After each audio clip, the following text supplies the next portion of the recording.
McDavid hits the line with speed. McLeod over to Jack. Thompson a steal. Fires and scores. 5-1 Buffalo, and that'll put it away. Tage Thompson, an empty netter. Something cracked inside the Edmonton Oilers after their latest collapse, and the shift was visible before anyone walked out of the arena. The energy faded fast, the bench went tense, and then Connor McDavid stepped forward with words that cut straight into the team's deeper problems. His message hit harder than the score itself, and the reaction around the room hints at something that has not surfaced yet. And I think last night is the kind of accumulation of a lot of different things, and last night's a great warning to the group what happens when you're not ready to roll. The spotlight on the Edmonton Oilers grew stronger after their 5-1 loss in Buffalo. The team allowed 5 goals, including 2 from Noah Ostlund, who scored his second and third NHL goals. Buffalo's fourth line produced early pressure, and rookie Colten Ellis stopped 32 of 33 shots. These numbers showed how fast the game slipped away from Edmonton once Buffalo gained control. The Oilers were behind in high-danger chances by a wide margin. Buffalo led that count 14-5. Edmonton's forwards outside the top line created only 10 shots on goal. The defense produced 16 more, but the Sabres pushed back each time. The Oilers' only goal came from Jack Roslovic on a one-timer. The team could not find steady offense at 5-on-5, and this problem repeated throughout the night. Vasily Podkolzin explained the team's situation after the game. He said, "We'd better figure out how to win games as soon as possible, because we're not happy with what's going on right now." His second comment described the Sabres' performance. He said, "They played simple. They scored their goals. So there's not much to say." These statements match the team's struggles on the ice and the overall pace Buffalo used to control the game. Head coach Chris Knoblauch placed Connor McDavid and Leon Draisaitl on the same line during the game. Both players ranked near the top of the league in average ice time among forwards with more than 2 games played. Depth players were used. This showed how heavily the team relied on its top centers when dealing with pressure. Buffalo continued to control the pace through the second period. Bowen Byram scored the game-winning goal after steady pressure in the Edmonton zone. Sabres.com confirmed that Buffalo earned points in 8 of their last 9 home games, and their recent momentum carried through every shift. The Oilers could not match that speed. After Roslovic tied the game, Buffalo responded with 2 goals in 62 seconds. This sequence changed the entire direction of the night. Chris Knoblauch spoke about this stretch afterward. He said the team lost confidence or emotion after Buffalo's power play goal late in the first period. He explained that Buffalo played with that emotion, that speed, and were the better team in the second half of the game. The Oilers struggled to regain control, and their defensive structure broke down during long shifts in their own end. Knoblauch said he was not seeing a pattern, which showed that the team's issues did not follow one simple trend. They appeared in different ways each night. Edmonton entered the game with a 9-8-4 record. Their road record stood at 4-7-2. And they held only 4 regulation wins in their first 21 games. These numbers reflected the issues that continued to surface throughout the early portion of the season. The loss in Buffalo added to a long run of trouble for the team in that building. This pattern created another challenge before the puck even dropped. Connor McDavid's reaction gained attention because the team needed direction after another difficult night. His earlier comments, noted in recent coverage, referred to the Oilers being flat and needing more emotion. These remarks matched the issues seen against the Sabres. The team struggled to keep pace, lost battles around the net, and gave up key plays in their defensive zone. His past statements connected directly to the team's current situation. As the night ended, the Oilers prepared for their next game in Washington. The team traveled with questions still surrounding their defense, scoring depth, and energy level. The facts from this loss shaped the pressure they faced heading into their next matchup. And I think last night is the kind of accumulation of a lot of different things, and last night's a great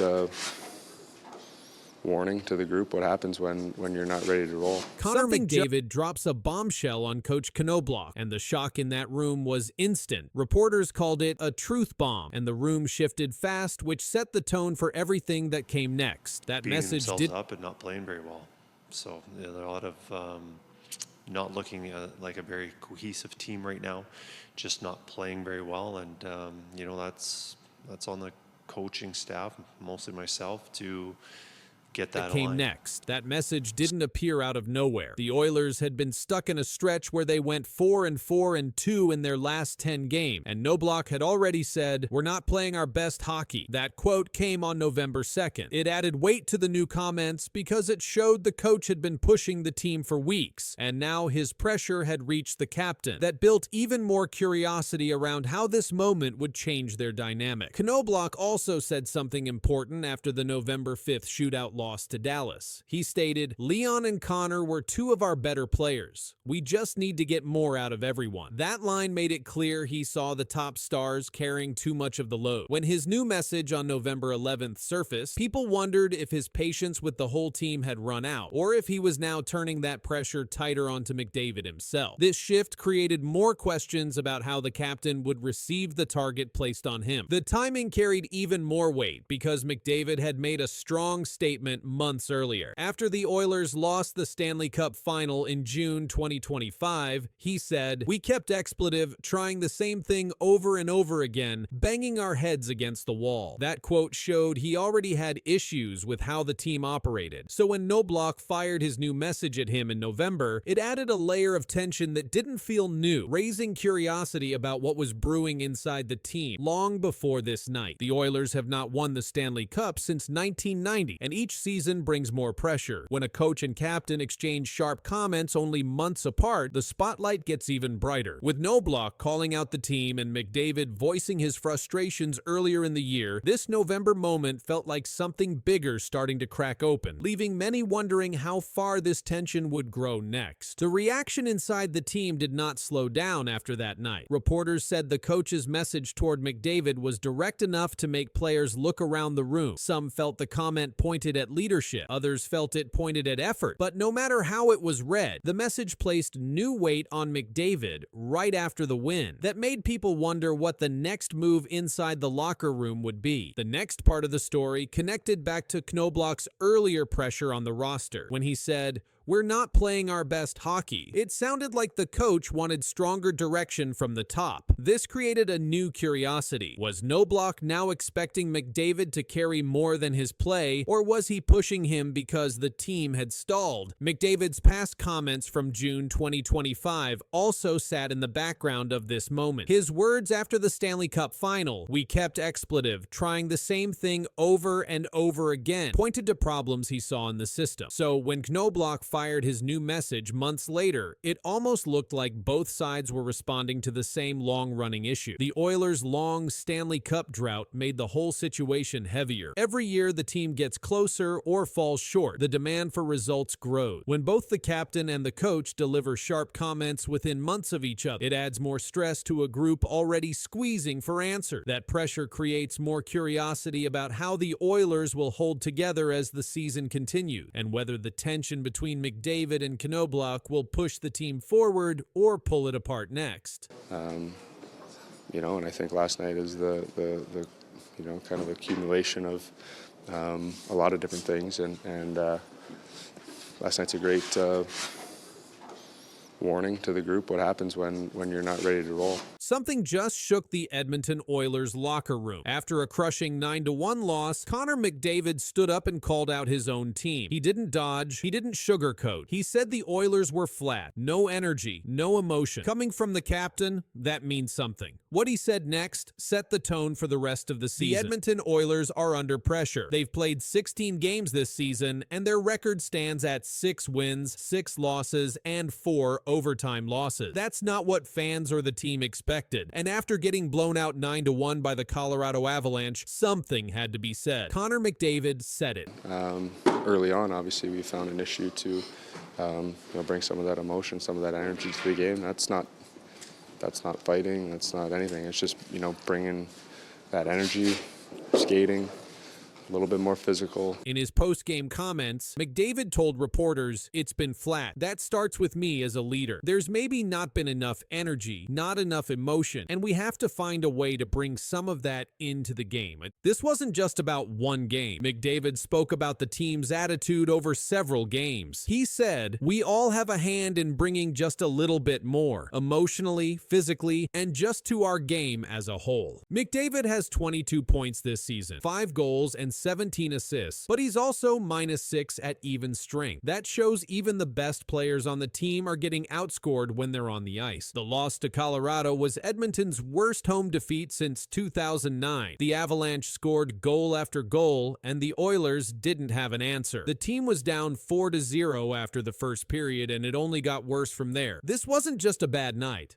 It was a wake-up call. The Oilers were supposed to be Cup contenders again. They reached the Stanley Cup final 2 seasons in a row, but right now, their play doesn't match that level. Over the last 10 games, their record is 4 wins, 3 losses, and 3 overtime losses. That's not terrible, but it's not what a contending team expects. Now, with McDavid calling for more effort and emotion, the whole organization is on alert. The message is clear. Things have to change now. McDavid's message wasn't just frustration, it was a warning, and it wasn't only for the player, it reached the coaching staff and front office too. When a captain speaks like this after a blowout loss, it signals a bigger problem inside the team. Coach Chris Knoblauch now faces pressure to respond. Line changes, goalie decisions, and defensive structure are all under review. The Oilers can't afford to let this slide. Their next games are critical. McDavid said, "We have to find a way to bring more." That starts immediately. McDavid's call for emotion matters. Hockey isn't just about skill. It's about fight. The Oilers haven't shown enough of it. They've looked flat, not just in one game, but over several. That's why his comments hit so hard. This also affects the fans. The Oilers have one of the most passionate fan bases in the NHL, a 9-1 home loss sting. And when your best player says the team isn't bringing enough, fans expect action. Behind the scenes, the organization must decide how to fix this. Trades, call-ups, system changes, it's not clear yet. But McDavid just put everyone on notice. He didn't blame others. He included himself, but he didn't stay quiet. His leadership now demands results. Not someday, but now. Edmonton's next games will say a lot. If they come out with speed, energy, and purpose, this could be the turning point. If not, bigger changes could follow. For now, one fact stands out. The Oilers captain just spoke louder than ever, and now the entire hockey world is watching how they answer. Against our standards, and I thought we played with some pretty high standards today, and again, saying that, it doesn't guarantee a victory. It doesn't mean it's perfect. But I felt our intentions were there. We were organized in our 5-on-5 play, and it was a good game. I thought we stayed patient. It's unfortunate we don't get the 2 point, but a lot of positive.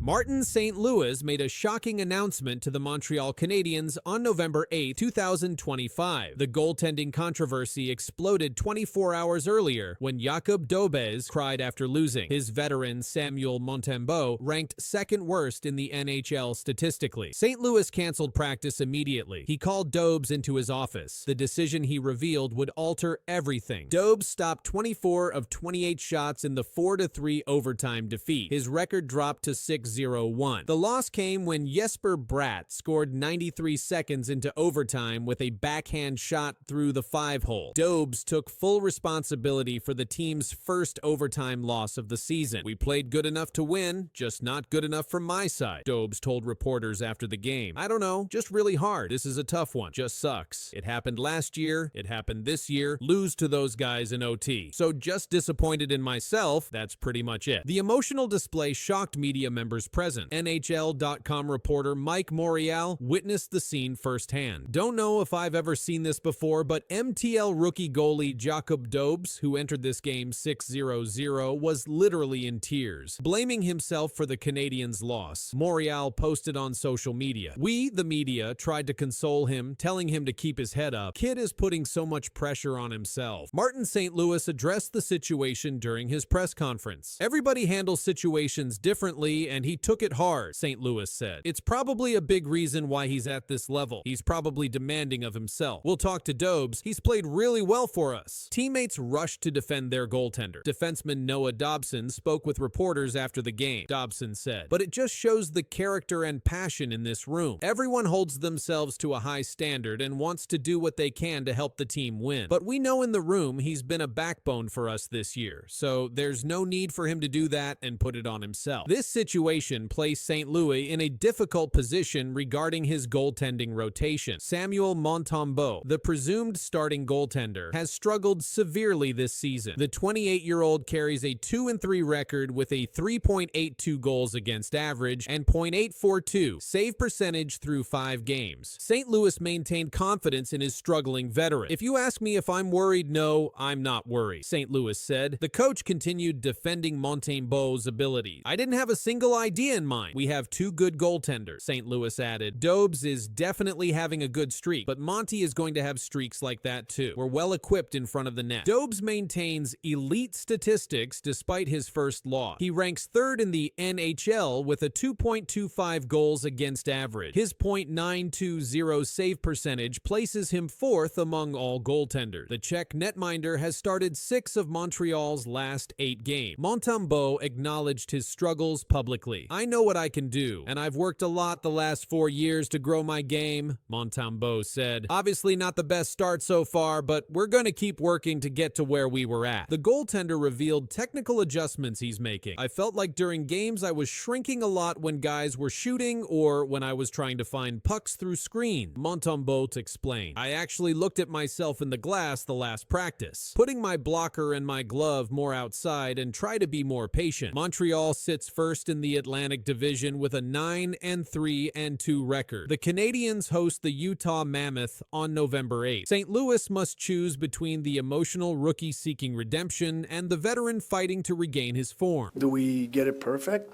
Not necessarily, because sometimes you want matchup, you want the right flow for your players as well. So sometimes you're caught in between and you try to make a quick decision on the spot, and you're going to make mistakes at times. Martin St. Louis just sent shockwaves through the Montreal Canadiens. With one decision, the coach ended weeks of speculation about who controls the net. The announcement dropped like a live wire. Quick, clear, and final. The goalie order is no longer a secret, and the impact of this choice is already echoing across the NHL. St. Louis confirmed that Jakub Dobes would start in goal. The young Czech goalie entered the matchup undefeated, with 5 straight wins and a save rate near .940. His calm play and low goals against numbers have been key in early victory. Across the rink, veteran Samuel Montembeault carried a losing record and had allowed more than 3 goals per game. The numbers told a clear story, and the coach acted on it. The decision marked a shift in Montreal's net. Dobes had only joined the NHL the previous season, debuting with a 34-save shutout against the defending champion. Few goalies in team history had opened their careers that way. He followed that game with another strong performance against Colorado, building confidence each start. The team's staff and reporters began asking whether a true competition was forming between the 2 goalies. Montembeault, 28, has been Montreal's regular starter since last year. He played more than 60 games and kept his save percentage near .900. His experience made him the safe choice, but the team's recent struggles led to review. St. Louis said the team would rely on the goalie who gives them the best chance to win. He described both as good options, but added that internal competition was important for progress. Analysts described the move as the coach riding the hot hand. It wasn't a full change of starter, but it placed Dobes in the spotlight. Reporters noted that it showed faith in youth and performance rather than seniority. Fans online reacted instantly. Some agreed that the rookie earned it. Others believed Montembeault deserved another chance to reset. Earlier in the year, the Canadiens extended Dobes on a short contract worth just under $2 million,